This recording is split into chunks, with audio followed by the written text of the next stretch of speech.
शुभकामना मन्तव्यका लागि विशिष्ट अतिथि श्री आशिष चौहानज्यूलाई हार्दिक अनुरोध गर्दछु।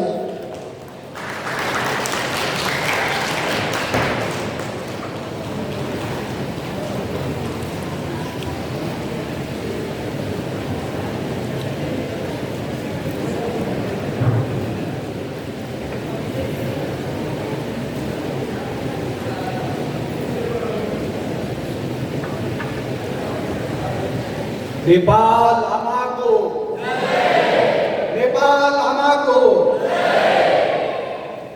अधिवेशन का मुख्य अतिथि अनंत विभूषित श्री श्री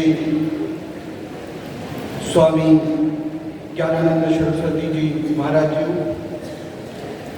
प्राज्ञिक विद्यार्थी परिषद को राष्ट्रीय अध्यक्ष डॉक्टर गोपीनाथ कनेल जी, राष्ट्रीय महासचिव विष्णु प्रसाद कंगेरी जी, स्वागत समिति अध्यक्ष चिकित्सा क्षेत्र स्वास्थ्य क्षेत्र में विभूति श्रीमती ममता न्योपाने जी, स्वागत समिति महासचिव चितौर उद्योग संघ को निवर्तमान अध्यक्ष श्री त्रिलोचन कनेल जी, बागमती प्रदेश अध्यक्ष डॉक्टर बद्र प्रसाद गोराला जी, नेपाल का संपूर्ण जिला बाट प्राज्ञिक विद्यार्थी परिषद नेपाल को 10औं राष्ट्रीय अधिवेशन में यहाँ उपस्थित संपूर्ण में हार्दिक स्वागत है। यो अधिवेशन को सफलता को हार्दिक शुभकामना व्यक्त गर्दछु।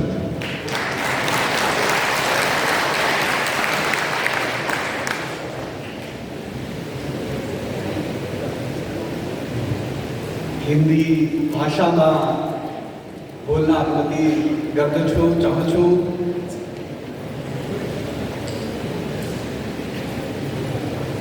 प्राज्ञिक विद्यार्थी परिषद विक्रमी संवत 2052 प्रारंभ हुआ। आज हम विक्रमी संवत 2081 की पूर्णाहुति की ओर जा रहे हैं। शीघ्र ही हम अपने 30 वर्ष पूरे करेंगे। एक छात्र संगठन के नाते 30 वर्ष बहुत कम लगता है, बहुत छोटा लगता है। काल बहुत अधिक नहीं होता।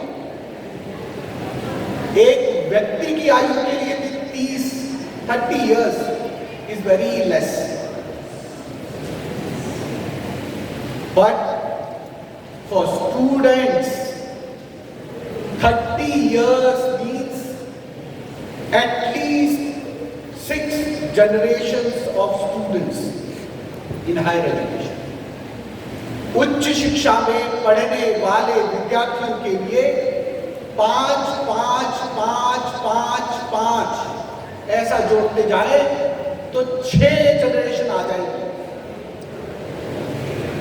मैं भारत में अखिल भारतीय विद्यार्थी परिषद का काम देखता हूं। भारत में भी एक विद्यार्थी ABVP के साथ काम करते करते अधिक से अधिक 3 वर्ष कॉलेज, कुछ विश्वविद्यालय पढ़ने के लिए गया, तब 1-2 वर्ष और, या फिर कोई कॉलेज जाने से पहले विद्यालय के अंतिम वर्षों में संपर्क में आया, तो पक्का हम कह सकते हैं कि 3 से 5 वर्ष ही अखिल भारतीय विद्यार्थी परिषद के साथ रहता है। मुझे लगता है जितना मैंने छात्र संगठनों को देखा है, प्राज्ञिक विद्यार्थी परिषद में भी लगभग इतना ही कालखंड, इतना ही समय एक विद्यार्थी संगठन में रहता है।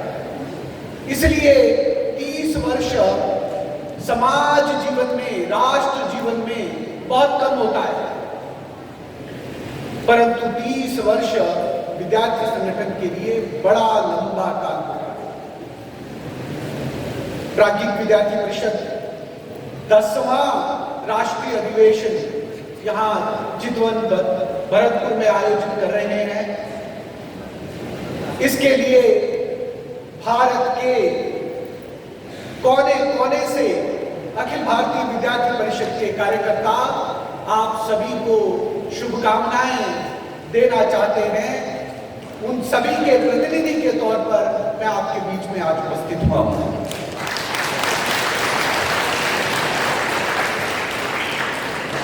मैं आपके बीच में इसलिए भी उपस्थित हुआ हूं कि मैं उड़ीसा के भुवनेश्वर में कलिंग नाम का जो निजी विश्वविद्यालय है, उस विश्वविद्यालय के अंदर बहन प्रकृति के साथ जो घटना हुई, उसके लिए भारत के शिक्षा क्षेत्र का प्रत्येक विद्यार्थी आहत है, दुखी है और आप सभी के साथ उस दुख में शामिल है।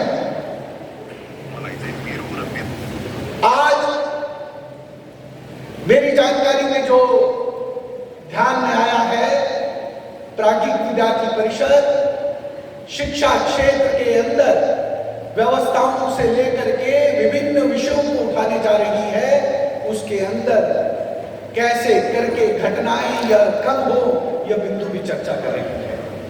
मैं आदरणीय महासचिव विष्णु जी को इस मंच से अवश्य यह संदेश अखिल भारतीय विद्यार्थी परिषद भारत की ओर से देना चाहता हूं कि आप भारत और नेपाल के शिक्षा क्षेत्र के विश्वविद्यालय परिसरों के छात्रों की एकता के साथ जिन मुद्दों को उठाने की बात यहां पर करेंगे, उन मुद्दों को लेकर के भारत में अखिल भारतीय विद्यार्थी परिषद उसको जमीनी धरातल पर उठाने के लिए कार्य करेगी।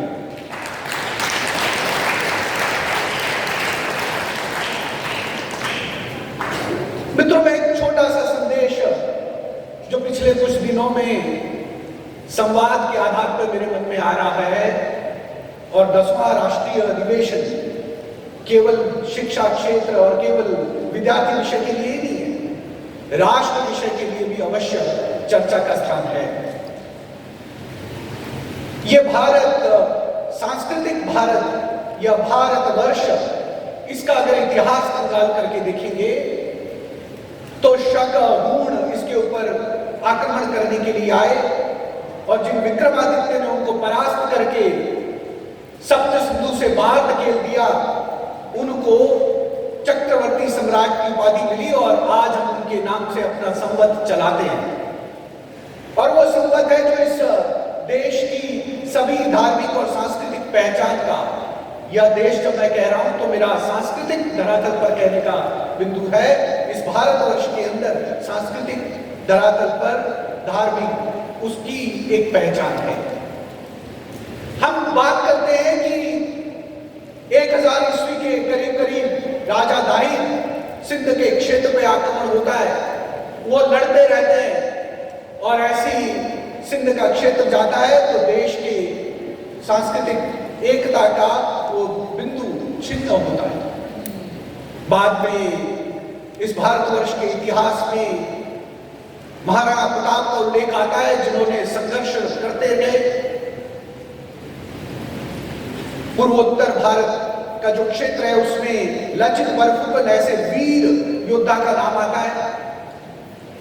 अजमेर के करीब महाराणा प्रताप, उनके संघर्ष का उल्लेख आता है। थोड़ा दक्षिण की ओर जाए तो 1000 वर्ष पूर्व राजा चोल, उनका उल्लेख आता है।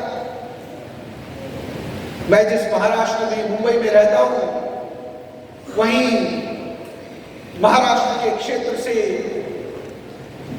छत्रपति शिवाजी महाराज, उन्होंने आज से 350 वर्ष से 351 वर्ष पूर्व हिंदवी स्वराज की स्थापना की। यह सारे उल्लेख कहीं ना कहीं एक सांस्कृतिक तौर पर देखा जाए भारतवर्ष के इतिहास में पूरे के पूरे इस भारतीय उपमहाद्वीप में इतिहास में पढ़ाए जाते हैं, उल्लेख होता है। परंतु विचार किया जाए तो उसी प्रकार से एक महान वीर योद्धा, जिन्होंने पश्चिम की ओर से आ रहे यूरोपीय आक्रमण और मुगलों के आक्रमणों को परास्त करते हुए जिस भारतवर्ष की परंपरा को संजोए रखा, सुरक्षित रखा, वीरों की भांति जिस राज्य की स्थापना की, वह राज्य नेपाल का एकीकरण था। और पृथ्वीनारायण शाह जो इस भारतवर्ष के इतिहास में अधिक पढ़े जाने चाहिए, उनको कम पढ़ा जाता है, यह दुख भी मैं इस मंच से व्यक्त करना चाहता हूं। शायद यह अखिल भारतीय विद्यार्थी परिषद, प्राज्ञिक विद्यार्थी परिषद के कार्यकर्ताओं की जिम्मेदारी बनेगी, ऐसा मैं एक सुझाव के तौर पर रख रहा हूं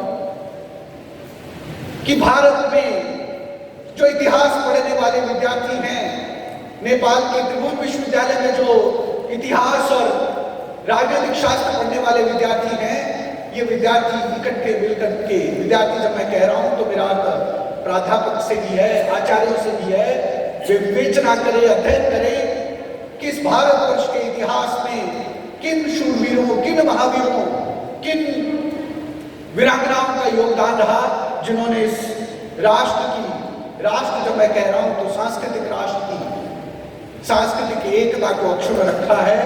इसलिए मैं पुनः इस मंच से जो नेपाल के शैक्षिक, सामाजिक, इन सभी विषयों की चर्चा करेगा, वो सांस्कृतिक धरातल पर इस भारतवर्ष के सांस्कृतिक एकत्व की, उसकी भी बात करे, ऐसा निवेदन रखते हुए हम जो भारत में आप नेपाल आमा को जय ऐसा नारा लगाते हैं, भारत में हम भारत माता की जय का नारा लगाते हैं, और जिस एकत्व की भाव, जिस शब्द से भारतवर्ष से गुंजायमान होती है, मैं ये दोनों शब्द इकट्ठे लेते हुए आप सभी को निवेदन करता हूं, नेपाल आमा को